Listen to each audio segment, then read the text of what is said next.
So I just finished watching season 1, episode 1 of The Boys. A lot of people have been talking about it. Everyone says it's a really great show.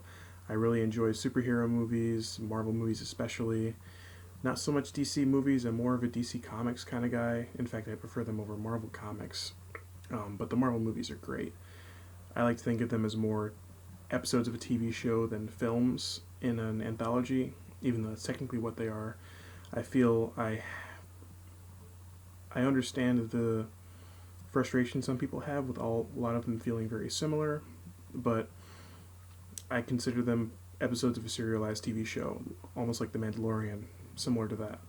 But I just started watching The Boys, episode 1. In fact, I just finished it a few minutes ago, so I'm still digesting it, but I think I can still have some thoughts on it. Overall, I really enjoyed it. I thought it was very unconventional, not in the sense that it was unconventionally structured, because it was very conventionally structured.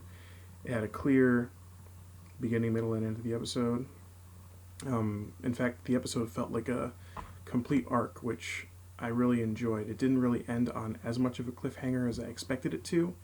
Enough happened, and there was enough conflict throughout the episode that it felt like a complete package. A lot of shows really like to string you along, but I feel the hour-long length of the episode, which, if I understand it, is generally the length of the rest of the episodes, I really enjoyed.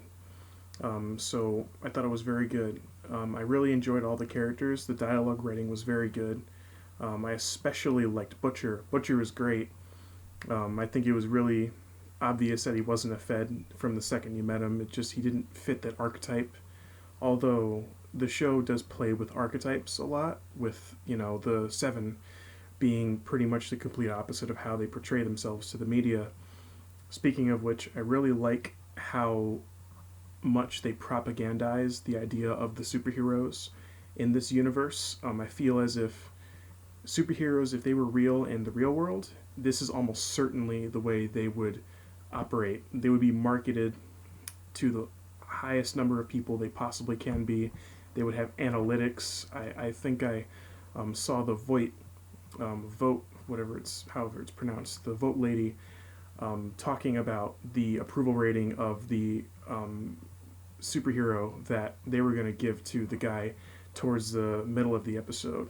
How he had a higher approval rating with he fit the demographics, so to speak, of the community that they were offering him to, and that he had a respectable approval rating from the Caucasian demographic, which I found interesting. I really appreciate the fact that just the way that the superheroes operate seems realistic to me. Like, if real people had superpowers, there would be so much destruction. Like when A-Train just ran straight through the main character's girlfriend on the street. She just stepped right off the curb, and he was running all the way down the street, which was clearly accidental, but obviously there should be some accountability. But again, I think in real life there would be very similar protection that superheroes would receive, as the Seven get. Like Butcher said, a lot of people, they just don't want to know the terrible things that many of the superheroes do in their free time, and accidentally, like, there are hundreds of casualties and only a few of them get any kind of media attention, this being one of them, because it happened in broad daylight, and A-Train just liquefied her. He even said towards the end of the episode that he swallowed one of her molars when he ran through her, which was just, oh my god, it was terrifying how destructive that they can be. So I really appreciate that. I also appreciate how the costumes that they wear, you see a little bit of the fact that they're just costumes. Like when Starlight was using the bathroom or getting the drug test, you saw that she had to pull up her underwear when she was done using the bathroom. Like, that detail was very, very good. And the fact that Translucent had to take off his clothes to become invisible, which I think has been done before. If I recall, in The Incredibles, in the first film, at the beginning of it, Violet couldn't turn invisible completely, Like she couldn't turn her clothes invisible at first.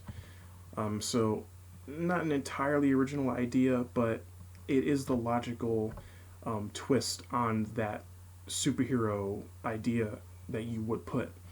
I really also appreciate that the superheroes, they're not like super amazingly like the way they're shot and the way the cinematography is and the way their makeup is done. They look like relatively normal people. Like the deep, he had like a scruffy face, and he like just looked like a relatively normal guy. They and the way they acted was pretty much like normal people. Like A Train just acted like a normal guy, normal, very not nice guy.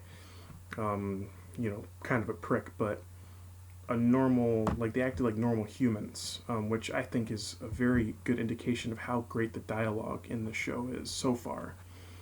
I can see possibly it getting a little melodramatic. They started off very strong, and there is a clear through line that they can build on with the Butcher and his FBI stuff. I'm surprised, very surprised, that in the first episode, one of the seven were killed off. Presumably, I don't know if Translucent is entirely dead. Maybe they'll pull a Goodfellas and he'll be alive in the trunk, and they'll have to finish him off. That would be interesting. It seems like the kind of show that would do that. So I'm excited to see where the show goes. As far as the characters go, Starlight, I feel really bad for her, but I also really like her. She's my second favorite character after Butcher because she goes and goes back to the Seven almost in spite of them. Obviously, they all know, or at the very least, everyone but Homelander, at the very least, he almost certainly knows that the Deep and Translucent do these terrible things. Um, but I like the fact that Starlight doesn't, like, she doesn't crumble, so to speak. She, at least, last time I saw her, she was talking to the guy, I forget his name. Um, yeah, I don't remember, but unscripted. That's my gimmick, I guess. So she was talking to the guy on the bench, and they had that little like hypotheticals conversation, that you have with people sometimes. And she went back in there, and you could tell during the meeting that she was putting on, her bravest face. She was ready to not only do her job with the Seven and save people, but also, try and take at least the Deep down. She clearly doesn't know how, you know, terrible the rest of them are. I'm assuming they're all terrible. I mean, at the very end of the episode, Homelander shot down the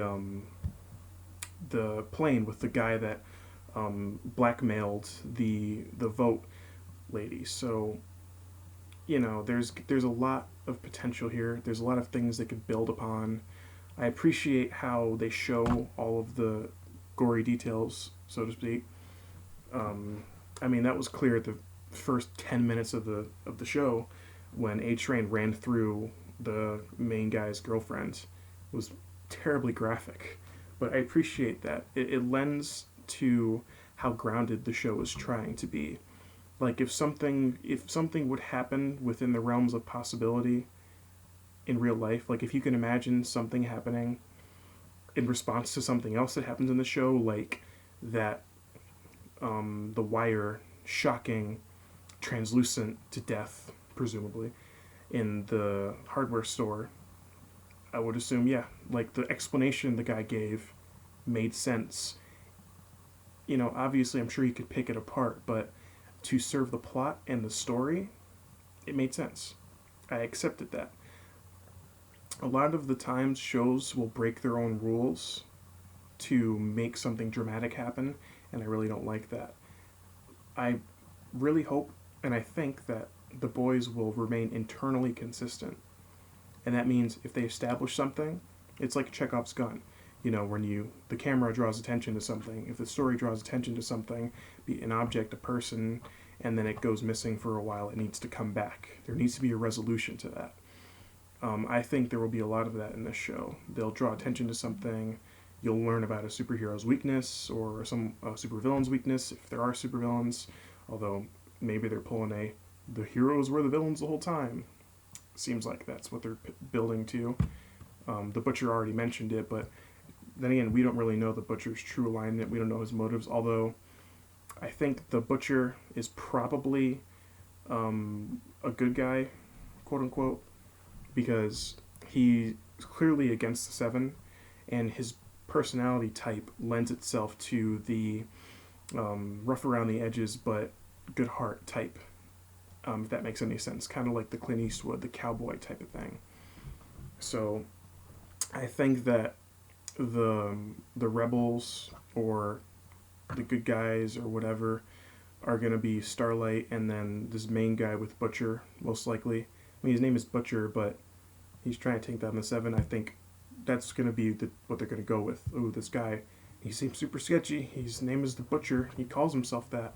But I think he just does that to make himself seem a little bit more tough than he really is, although he was pretty strong. He fought the Translucent very well. There are some questions I have, like, are all superheroes just passively very durable? Because Translucent got hit by the car and he fought with Butcher for a minute, 2 minutes, and he beat the Butcher. So he got hit by a car, got up, and then got the crap beat out of him, and was still pretty much fine. He picked up the crowbar. He was about to take down the Butcher, and then our main guy used his weakness, to take him down. So I'm thinking, okay, so if the superheroes are passively very resilient, are they going to need to be taken down via their weakness? If each superhero has their own unique weakness, that'll be something interesting they can go down. That's an interesting path. It's an interesting conversation they can build up to. What's each superhero's weakness? How is that weakness going to be taken advantage of? Each superhero seems to have a specific power, but also other minor ones. Like Starlight she can punch really hard, and I'm assuming she's very tough physically, but she also has that weird Kienzan solar flare type thing that she can do. Translucent obviously can turn invisible if he's naked. So, but he also seems to be very physically resilient. Homelander seems to be a superhero type with the eye lasers and the flight and stuff like that. So I'm really looking forward. And A-Train's the Flash, obviously, or Quicksilver. I would call him more of a Quicksilver than Flash, because the Flash, Quicksilver, the Flash he would be really, really, really overpowered if he were in a show like this. Or even someone like the Flash. I would compare A-Train more to Quicksilver, personally. And he ran through that lady and wasn't hurt, so I'm assuming at the very least, just the Seven have some passive, some static, really just they're tough and they can fight. Even if they're not trained, they can fight very well. They can hold their own. Maybe they're not all bulletproof. I don't think that they'll all be bulletproof, because that seems more like a specific invulnerability type power, like exclusive to Homelander. I'm assuming he's bulletproof. I liked the board meeting scene where they were just like a bunch of people in like a board meeting, and they were like, Homelander was like the if you've ever worked at an inbound or a warehouse type of place, he's the supervisor trying to get everyone pumped up to start working, and he's like that, really fake, enthusiastic type, trying to hype everyone up to get to work. So I really appreciate that. I also like the fact that the first thing they started talking about, aside from Homelander, was, movie rights and piracy for their merchandise. Again, it just lends itself to being a very believable representation of what superheroes would be like if they were thrust into the real world in our culture. So, my review of episode 1 of The Boys, I'll be doing one for every episode, definitely. I'm going to be going through a lot of it, some of it tonight, some of it tomorrow. Probably finish it this weekend. Maybe I'll have the videos up this weekend. So if you have any suggestions for movies, TV shows, video games that you would like me to take a look at and make a video on, let me know. My first video on Dark Souls 2, I was very, a little bit, nervous towards the beginning. It's my first video ever, so I think I got better towards the end. So, yeah. That's my review of The Boys, Episode 1. Bye.